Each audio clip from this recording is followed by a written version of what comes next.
அந்த காலத்துல பண்ற மாரி விறகடுப்புல ரவட ரெசிபி என் மதர் இன் லாவோடது இன்னைக்கு நான் உங்க கூட ஷேர் பண்ணிக்க போறேன். அதுக்கு முதல்ல 30 முட்டைய இந்த மாரி ஜார்ல உடைச்சு ஊத்திக்கலாம். ஸோ இது ஈஸியா இருக்கும் பிளெண்ட் பண்றதுனால இந்த மாதிரி ஜார்ல மாத்தி வச்சுட்டேன்னா கையால கூட ரொம்ப நேரம் ஆகும் பீட் பண்றதுக்கு. இது ஒரு வடிகட்டி வச்சு வடிச்சு எடுத்தாச்சு எக் ஸ்மெல் போடுறதுக்காக. கொஞ்சமா வந்து உப்பு சேர்த்ததுக்கு அப்புறம் சுகர் வந்து 3/4 கிலோ வந்து எடுத்துருக்கிறோம். 1.25 கிலோ சுகர். ஸோ அது எல்லாத்தையும் வந்து இந்த மாதிரி நல்லா பிளெண்ட் பண்ணி ஒன்று சேர லம்ஸ் இல்லாமல் மிக்ஸ் பண்ணிக்கலாம். இப்போ வந்து ரவை சேர்க்க போகிறோம்.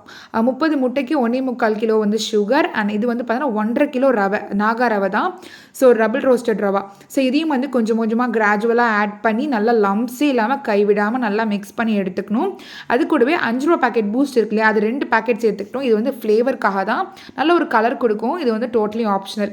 அது கூடவே மில்க் மேட் வந்து ஒரு குட்டி டின் இருக்கும் இல்லையா, அந்த டின் அளவுக்கு மில்க் மேடும் எடுத்துக்கும். இதுவும் டோட்டலி ஆப்ஷனல் தான்.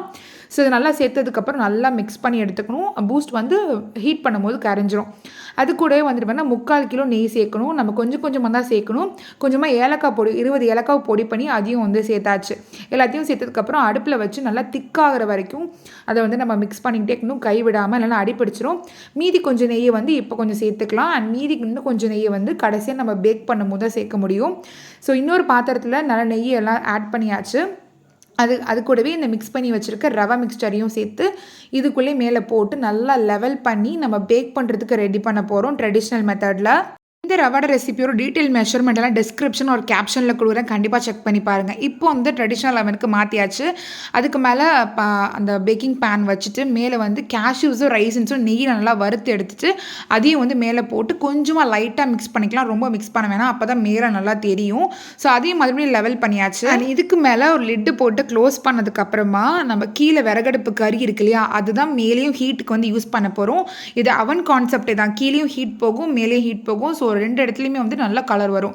ஒரு 20 மினிட்ஸ்க்கு அப்புறமா எடுத்தாச்சு. மேலே சூப்பராக கலர் வந்துடுச்சு. ஸோ நல்லா நைஃப் வச்சு குத்தி பார்த்தோன்னாக்கா க்ளீன்ஸ் பைப்பில் வந்துச்சுனாக்கா சூப்பராக ரெடி ஆயிடுச்சுன்னு அர்த்தம். ஸோ நல்லா கார்னர் மிடில்னு சொல்லிட்டு எல்லா இடத்துலையும் வந்து குத்தி செக் பண்ணியாச்சு.